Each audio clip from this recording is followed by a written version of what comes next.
무기징역을 선고받고 15년 정도 감옥에서 수감된 채 지내고 있던 어떤 죄수가 있었습니다. 그는 무기수니까 희망이 없어요. 미래도 없어요. 그냥 하루하루 밥 주면 먹고 그리고 살아가면서 스스로에게 이렇게 말했습니다. 내 인생은 이제 끝났어. 나는 그냥 이렇게 하루하루를 의미 없이 살다가 죽는 거야. 그런데 어느 날 자기 방을 향하여 저벅 걸음소리가 오더니 야! 너 오늘 석방이야. 예? 너에게 특별 사면이 내려졌어. 예? 저에게요? 그럼 저 자유인 거예요? 특별 사면요? 그리고 그는 꿈꾸는 것 같았지만 실제로는 육중한 철문을 열고 교도소 밖으로 나왔습니다. 처음으로 느끼는 부드러운 바람, 따뜻한 햇살, 그리고 맑고 푸른 하늘. 그는 자기도 모르게 뺨을 타고 흘러내리는 눈물을 삼키며 말했습니다. 야, 나는 이제 자유야. 자유인이 되었어. 난 이제 다시 태어났어. 다시 살아난 거라고. 나의 모든 죄는 용서받았어. 난 더 이상 죄인이 아니야. 이렇게 행복할 수가. 그날 밤 그는 교도소에서 읽던 성경책을 다시 펼쳤습니다. 자유가 주는 평안함 가운데 읽는 성경 말씀은 교도소 안에서 읽던 성경 말씀과는 전혀 다른 은혜로 다가왔습니다. 거기에 이렇게 쓰여 있었습니다. 그러므로 이제 그리스도 예수 안에 있는 자에게는 결코 정죄함이 없나니. 그렇습니다, 여러분. 그리스도 예수 안에 있는 자에게는 결코 정죄함이 없습니다. 왜요? 예수님이 우리 죄를 다 지시고 죽으셨기 때문이에요. 오늘은 주님께서 우리 죄를 지고 십자가에 죽으셨다가 죽음을 이기시고 부활하신 부활주일입니다. 우리 예수님의 부활은 단순히 죽은 자가 살아난 사건이 아닙니다. 예수님은 죄인이었던 우리에게 죄 없음, 너는 무죄임을 선포하시고 그리고 우리 죄를 다 대신 담당하시고 죽으셨다가 다시 살아나신 엄청난 사건이에요. 마치도 사형을 언도받았던 죄인이 무죄 선고받고 특별 사면 선포를 받고 회복된 것과 같은 사건입니다. 사실 오늘 우리는 죄로부터 자유를 얻었습니다. 우리의 자유는 예수님의 십자가를 빼고는 설명할 수 없습니다. 우리는 예수님의 십자가, 대속의 십자가가 없이는 결코 자유를 얻을 수 없기 때문이에요. 세상 법정은 죄에 따라 형벌을 내립니다. 그러나 하나님의 법정은 예수 그리스도의 십자가 부활로 인해서 예수 믿는 우리 모두에게 무죄, 대사면을 허락해 주셨습니다. 오늘 예수님께서 부활하심으로 그 승리를 확증하신 것입니다. 오늘 본문 2절에 보면 이렇게 말씀하고 있습니다. 이는 그리스도 예수 안에 있는 생명의 성령의 법이 죄와 사망의 법에서 너를 해방하였음이라. 아멘. 우리는 본래 세상의 종이었고 죄의 종이었습니다. 당연히 사망의 법 아래 있었습니다. 그런데 우리 예수님이 십자가에서 우리의 모든 죄와 허물을 대신 지시고 우리가 당할 고난과 심판을 다 당하시고 물과 피를 쏟으셨습니다. 우리 주님은 십자가 위에서 돌아가시는 순간까지, 십자가에 매달리시면서 숨지시는 순간까지 7마디를 하셨는데 그것을 가상칠언이라고 말합니다. 그 중에 첫 번째로 하신 기도가 무엇이었냐면 아버지여 저희를 사하여 주옵소서. 우리 누가복음 23장 34절 말씀 읽으시죠. 이에 예수께서 이르시되 아버지 저들을 사하여 주옵소서. 자기들이 하는 것을 알지 못함이니이다 하시더라. 그들이 그의 옷을 나누어 제비 뽑을세. 예수님 십자가에 달려 죽으시면서 첫 번째 하신 말씀이 주여 저들의 죄를 용서하여 주옵소서 하셨거든요. 저들의 죄란 누구의 죄일까 생각해 보니 당신을 대제사장에게 은 30에 팔았던 가룟 유다의 죄를 용서하시는 기도였어요. 대단한 기도입니다. 자기를 은 30에 팔아서 십자가에 처형되도록 한 가룟 유다의 죄를 용서하시는 기도, 감히 누가 할 수 있을까요? 그런데 우리 예수님은 그 가룟 유다 때문에 은 30에 팔려서 십자가에 달려 죽어가시면서 주여 저들의 죄를 용서하여 주옵소서 기도하셨습니다. 또 예수님을 십자가에 못 박으소서라고 소리 질렀던 유대 군중들의 죄를 용서해 주시라는 기도였습니다. 여러분, 과연 이 기도 우리 드릴 수 있을까요? 예수님을 배신하고 도망친 베드로와 다른 제자들을 용서해 주시라는 기도였습니다. 예수님을 채찍으로 때리고 손과 발에 못을 박았던 로마 병정들의 죄를 용서해 주시라는 기도였습니다. 생각해 보면 그 어느 것 하나도 우리는 감히 상상도 할 수 없는 엄청난 용서의 기도였습니다.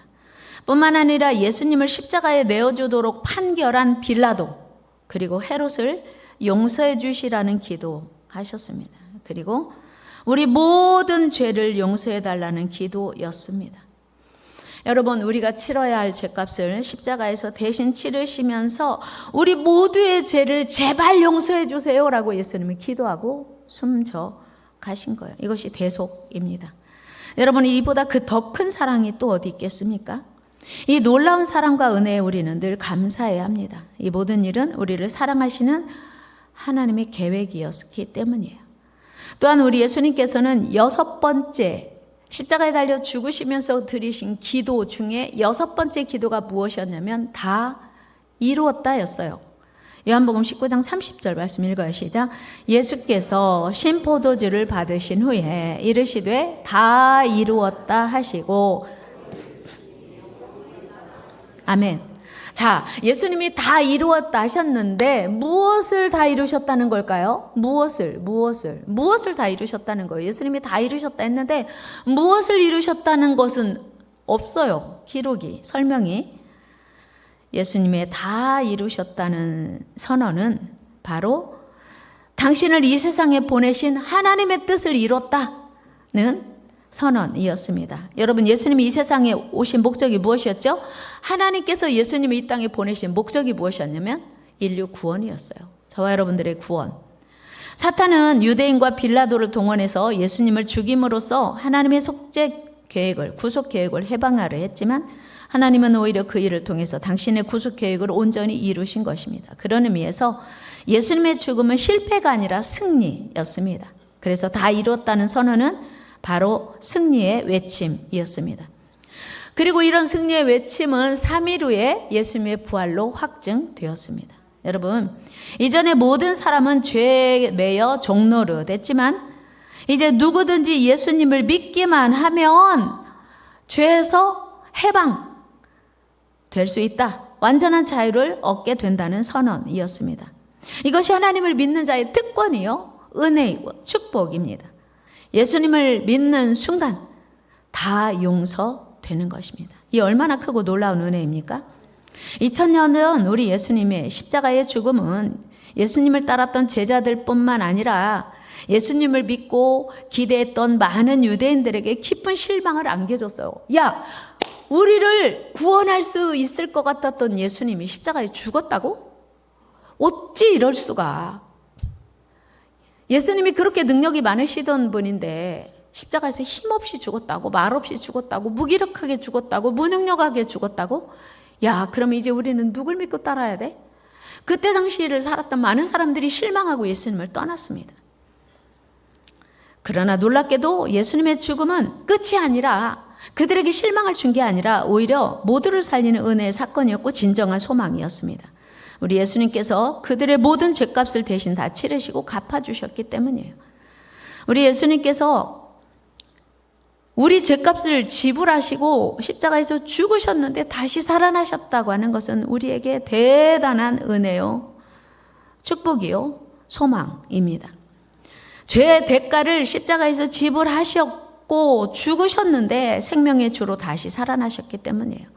예수님의 죽음을 확인했던 막달라 마리아와 다른 마리아는 예수님의 무덤에 찾아갔습니다. 예수님이 죽은 걸 확인했으니 당연히 그 무덤에서 예수님은 지금 이제 부패 과정을 진행하고 계실 거라고 생각하고 예수님을 사랑했던 마리아들은 향품을 가지고 예수님의 무덤을 찾아갔습니다. 그런데 놀랍게도 예수님은 무덤에 계시지 않고 그때 천사가 나타나서 전해준 소식은 그는 여기 계시지 않고 말씀하시던 대로 살아나셨다 였습니다. 마태복음 18장 6절입니다. 같이 읽어요. 시작. 그가 여기 계시지 않고 그가 말씀하시던 대로 살아나셨느니라. 와서 그가 아멘. 살아나신 거예요. 와, 예수님이 죽으셔서 너무 슬퍼서 괴로워서 우리 예수님이 이제 점점 부패가 진행될 테니 예수님이 시신에 사랑하던 예수님의 시신에 향품을 발라드리려고 왔는데 살아나셨다니요. 그리고 천사는 이어서 말합니다.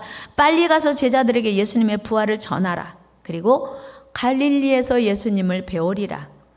여러분, 천사는 여인들에게 왜 갈릴리로 가라고 했을까요? 왜 갈릴리에서 예수님을 만날 거라고 제자들에게 전하라고 했을까요? 지금 여기가 어디냐면 예루살렘이에요. 예수님이 돌아가신 곳 예루살렘, 예수님이 부활하신 곳 예루살렘. 예수님이 제자들이 지금 예수님의 죽음을 너무 깨닫고 절망 가운데 있던 곳이 바로 예루살렘이에요. 그런데 예수님은 왜 갈릴리에서 만나자고 갈릴리로 빨리 가라 하셨을까요? 갈릴리는 예수님을 사랑하던 제자들이 처음 만났던 추억의 장소, 사랑의 장소였습니다. 여러분, 제자들에게 있어서 갈릴리는 잊을 수 없는 곳이에요. 고향이기도 했지만 예수님을 처음 만나서 예수님을 따랐던 그리운 장소였습니다. 부활하신 우리 주님은 자신을 배반하고 도망쳤던 철없는 제자들을 여전히 사랑하신다는 증거로 그 사랑의 장소인 갈릴리에서 만나기를 원하셨던 거예요.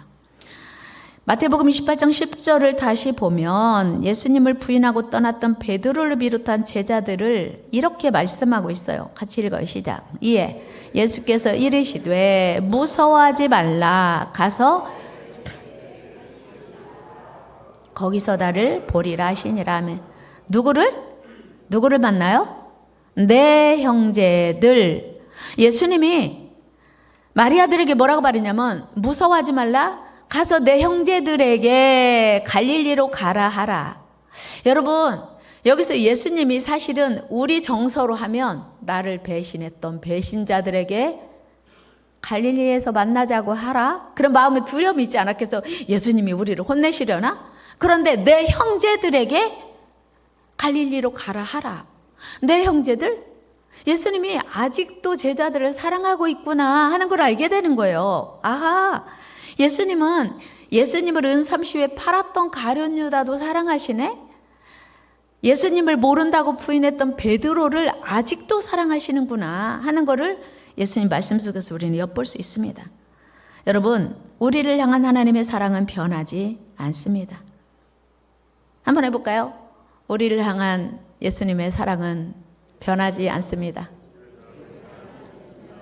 결코 변하지 않습니다. 우리가 예수님을 배신했던, 원망했던, 예수님을 멀리했던, 예수님을 떠났던 예수님은 우리를 결코 떠나지 않으시고 사랑하신다는 거예요. 예수님의 사랑은 변하지 않기 때문이에요.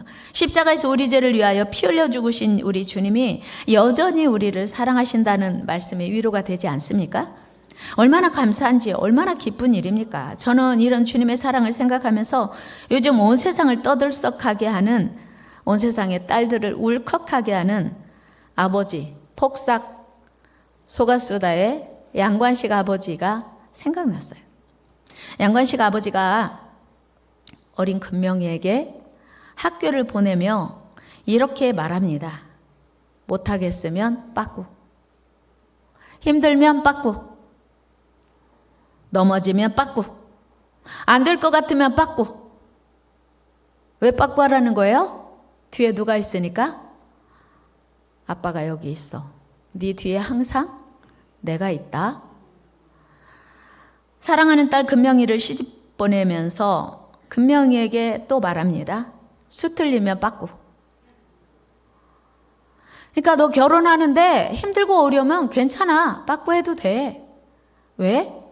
아빠가 여기 있어. 아빠가 지켜줄게. 아빠는 맨날 여기 있을 거야. 여러분, 얼마나 다정하고 믿음직스럽고 든든한 아빠의 선언입니까? 많은 젊은이들이 요즘 양관식을 찾느라고 바쁘대요. 양관식 같은 남자가 어디 있어? 양관식 같은 남자와 결혼해야 되는데 양관식 같은 남자가 있을까요? 없을까요? 아마도 양관식 같은 남편, 양관식 같은 아빠 상은 드라마가 그려낸 꿈의 인물 아닐까요? 이런 따뜻하고 자상한 아빠, 실제로 존재한다면 얼마나 좋을까요? 그러나 모르긴 몰라도 세상에는 이런 아빠, 이런 남편은 글쎄요, 기대하기 쉽지 않을 것 같아요. 그러나 여러분, 우리 주님은 우리의 그 어떤 모습에도 변함없이 우리를 사랑하시고 끝까지 사랑하신다는 거예요. 우리 주님이 우리에게 말씀하세요. 수고하고 무거운 짐진 자들아 다 내게로 와. 이게 빠꾸 아니에요? 힘들면 빠꾸, 못하겠으면 빠꾸, 자빠졌으면 빠꾸. 아빠가 지켜줄게. 아빠가 여기 있어. 아빠가 항상 여기 있을게. 실제로 사도 요한이 예수님의 우리를 절대로 포기하지 않으신다는 사랑의 맹세를 이렇게 기록하고 있어요. 요한복음 14장 1절 시작. 유월절 전에 예수께서 자기가 세상을 떠나 아버지께로 돌아가실 때가 이른 줄 아시고 세상에 있는 자기 사람들을 사랑하시되 끝까지 사랑하시니라. 아멘. 이게 그거예요. 너 힘들어? 내가 지켜줄게. 난 널 사랑할 거야. 끝까지. 여러분, 이렇게 우리를 사랑하시는 예수님, 우리를 끝까지 사랑하시는 부활의 주님이 그의 제자들에게 기대하시는 게 딱 한 가지 있었어요. 그건 바로 갈릴리에서 만나자고 하신 데서 힌트를 찾을 수 있어요. 너희가 나를 배반했든 나를 팔았던, 나를 모른다고 부인했던, 나를 도망갔든 상관없어. 우리 갈릴리에서 만나자. 그 얘기는 뭐냐면 여전히 난 널 사랑해. 그리고 그 첫사랑의 장소 갈릴리, 그 첫 만남의 장소 갈릴리에서, 그 첫 사명의 자리 갈릴리에서 다시 사명을 주고 싶으셨던 거예요. 그러니까 예수님을 부인했던 자리에서 사명을 주시는 게 아니라 예수님을 가장 사랑했던 그 첫사랑의 장소에서 다시 사명을 주셨어요. 그 사명이 뭐냐면 영혼구원의 사명입니다. 마태복음 4장 18절에서 20절 읽어요. 시작. 갈릴리 해변에 다니시다가 두 형제 곧 베드로라 하는 시몬과 그의 형제 안드레가 바다에 금을 던지는 것을 보시니 그들은 어부라 말씀하시되 나를 따라오라 내가 너희를 사람을 낚는 어부가 되게 하리라 하시니 그들이 곧 그물을 버려두고 예수를 따르니라. 아멘. 아하, 예수님은 사랑해서 이 제자들을 부르셨고 사랑하시는 자들에게 영혼구원의 사명을 맡기시는구나 하는 걸 알게 돼요. 요한복음 21장에서요.